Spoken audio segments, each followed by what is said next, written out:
Estamos de vuelta. Nuevo ciclo lectivo, nuevo conflicto gremial. Ayer lo decía Juan Monserrat, el salario de un docente, de una maestra, de un maestro es de unos 106.000 pesos, quedan 103 con lo que descuenta el sindicato. Están 80.000 pesos por debajo de la línea de la pobreza, lo cual para los docentes es malo, pero para los números de la provincia, la administración que hace Osvaldo Giordano, es, digamos, un logro bastante significativo. Vamos a hablar de esto y de otras cuestiones, lógicamente, con el ministro de Educación de la provincia de Córdoba, el profesor Walter Graovac.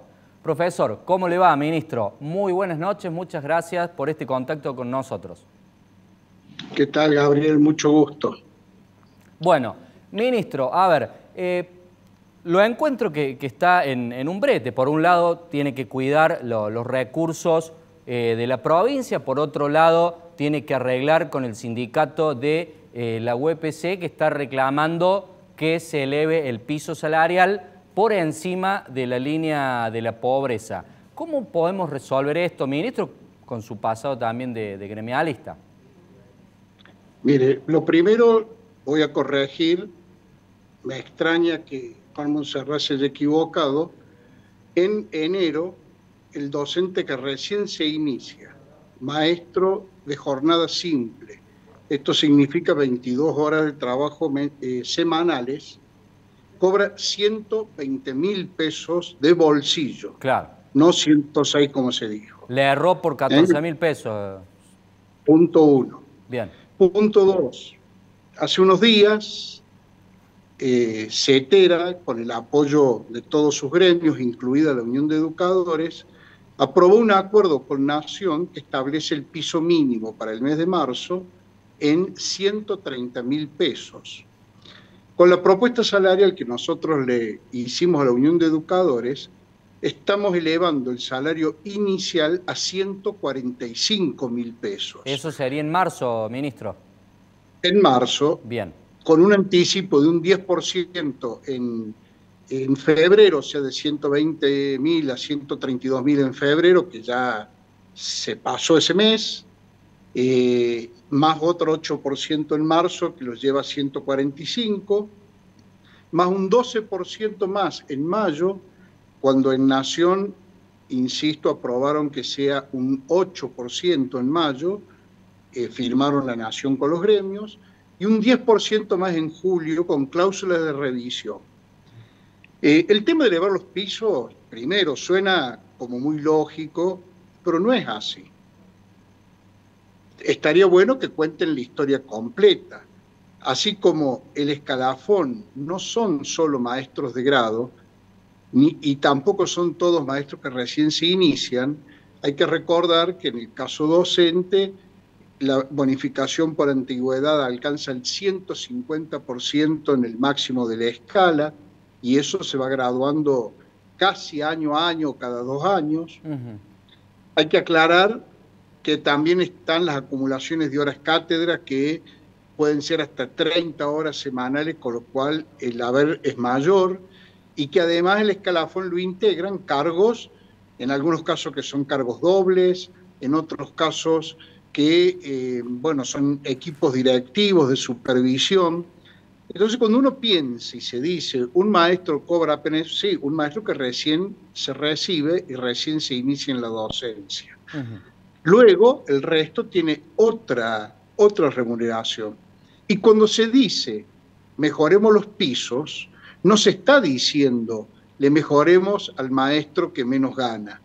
Lo que pretenden es que ese mismo aumento tenga impacto en todo el escalafón. O sea, Monserrat pretende que se le aumente el mismo porcentaje a todos los trabajadores. Lógico, y a todo el escalafón. Entonces es mentira que es en los pisos. ¿Cuáles serían? A ver, lo que yo relaté. 10 en febrero, 8 en marzo, 12 en mayo, 10 en julio, suman un 40%. En Nación firmaron por el 33,5%. Lo que se pretende es que se eleve el piso en aproximadamente un 30%, o sea que en lugar del 40% a todo el escalafón sea el 70%. O sea, no existe eso. ¿Por qué? Por una cuestión muy simple. Nosotros venimos con un proceso de estar cubriendo la inflación y en ese sentido iniciamos el año 2023 con 20 puntos por encima de la inflación. En Córdoba, en el 2022, la inflación fue el 89%. Nosotros dimos 20 puntos por encima de la inflación, con lo cual se supone que ya teníamos una plataforma mucho mejor para seguir discutiendo ahora en marzo cómo no se desactualiza el salario. El otro gran tema es que a medida de que se ha incrementado la inflación, hay un proceso de recesión económica que muchas veces el empleado estatal, sea el que sea, empleo público, docente o cualquier otro, no puede verificar es cómo la recesión impacta en las finanzas. Un trabajador privado lo ve rápido. ¿Por qué? Porque pierden las horas extras, porque lo suspenden en la fábrica o en la empresa, en la línea de montaje, porque el que trabaja en la línea de montaje, porque ya ven que no se vende lo que producen, porque no cobran comisiones los que están en la parte comercial, o cuando hay despidos por falta de poder seguir produciendo. En el sector estatal hay una estabilidad laboral que a veces impide que uno vea esa realidad exterior. El problema es que esa recesión económica disminuye la capacidad de recaudación de todos los estados, el nacional, el provincial y el municipal. Entonces, haber ofrecido ese 40% es un esfuerzo enorme e implica reasignación de partidas dentro del gobierno provincial para poder afrontar el pago de salarios, porque vamos a recaudar menos de lo que vamos a pagar. Ministro, le hago una consulta. Yo recién estaba haciendo números. Una maestra que se quede en su casa, supongamos que renuncia a ser empleada del gobierno, cobraría unos 50.000 pesos de subsidios nacionales. Supongamos que tenga 2 hijos, son 23.000 pesos, más 25 de la tarjeta alimentar, son 48, supongamos 1.200 pesos del subsidio de la garrafa social y se queda en su casa. ¿No hay forma de pedirle a la nación que aporte lo mismo que si la maestra no trabajara para que este piso que usted menciona, creo que me dijo 130.000 pesos, llegue a los 181, que es la línea de la pobreza, y ya no existe el conflicto en las partes más bajas, aunque sea del escalafón? Por supuesto que sería una solución, pero ¿sabe qué pasa, Gabriel? Mire, en el caso de la Caja de Jubilaciones de Córdoba, por ley del Congreso de la Nación, tienen que hacernos los aportes que están conveniados entre la Nación y la provincia. Nos deben miles de millones de pesos. Sin embargo, la provincia sigue pagando el haber previsto por la ley a todos los jubilados sin hacerle descuentos porque la Nación no paga. Lamentablemente son decisiones que nos exceden. De hecho, cuando uno observa provincia de Buenos Aires, ciudad de Buenos Aires, Entre Ríos, han hecho acuerdos salariales y tienen clases sin conflictos con salarios inferiores a los de la provincia de Córdoba. Ganan menos todavía en Entre Ríos. En Entre Ríos mucho menos, y menos en la ciudad de Buenos Aires y la provincia de Buenos Aires. Pero esto porque son malos los gobiernos, no, es lo que las economías permiten. La Nación, por ejemplo, fijó el piso de 130.000 pesos, pero ¿sabe qué curiosidad? La Nación no paga sueldos. Fija un piso, los gremios lo acuerdan, pero la Nación no paga los salarios y luego en las provincias ofrecemos por encima de lo que han acordado con la Nación y resulta que no se acuerda. A mí se me viene la Constitución a la cabeza que dice mismo trabajo, misma retribución. ¿Cómo se entiende esto y cuál es el piso? Me faltó consultarle de las escuelas de la municipalidad, de nuestra Córdoba. No, de la municipalidad no le puedo decir porque están por fuera de lo que paga la provincia. La provincia tienen iguales salarios el docente estatal que el docente privado. Y lo otro, cada provincia es el que contrata a los docentes. La Nación no pone un peso salvo el FONIT.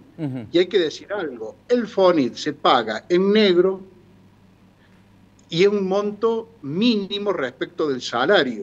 Y mientras más gana el docente, menos representativo Claro. es el FONIT, porque es una suma fija. Ministro, usted me está diciendo que quien tiene que ser el garante de los derechos y del trabajo en blanco paga en negro. El Estado Nacional paga en negro. Toda la vida el FONIT fue en negro. Nunca se hicieron aportes de ninguna índole. Entre otras cosas, por eso no se puede pagar en las jubilaciones el FONIT, porque no se hacen los aportes. Ahora, todo esto está firmado y convalidado por las organizaciones sindicales a nivel nacional. Entonces resulta incomprensible que en Córdoba no podamos llegar a un acuerdo cuando ofrecemos más de lo que se firmó en la Nación, más de lo que firmaron provincias similares a Córdoba, y por supuesto que nosotros en esto entendemos claramente que el proceso inflacionario lo primero que hace es destruir el salario de cualquier trabajador. Exacto, exacto. Ministro, y nunca le gana el salario a la inflación. Me queda tiempo para hacerle la última pregunta. ¿Cree que hay alguna intencionalidad política del sindicato en un año electoral, teniendo en cuenta que los números que usted está diciendo y que en años anteriores no se acordaron de esta situación del salario por debajo de la línea de la pobreza? No, mire, primero que el escalafón que tenemos en Córdoba siempre ha sido acordado entre el sindicato y la provincia. Y de hecho ha sido una política del gremio que a nosotros nos parece correcta, no la objetamos, de que los aumentos sean proporcionales y similares para el que recién se inicia, como para los docentes más antiguos, o en todo el escalafón, incluidas las autoridades. Entonces, siempre se ha negado a decir, bueno, toquemos el piso de los que menos ganan, con algún tipo de complemento, probablemente como el que usted sugirió hace un rato.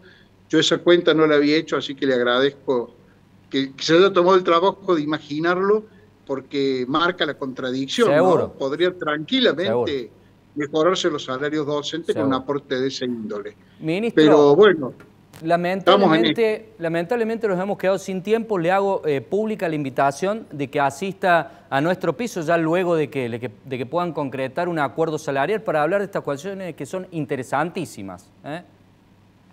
Con todo gusto. Aparte veo que usted está debidamente informado, con lo cual puede ser mucho más rica la conversación. Hicimos los deberes, ministro, fíjese, hicimos los deberes. Está muy bien, así, debe haber sido un buen estudiante usted. La escuela le ha dado el método para poder progresar en la vida. Bueno, gracias, ministro. Lo despedimos hasta la próxima que pueda asistir aquí.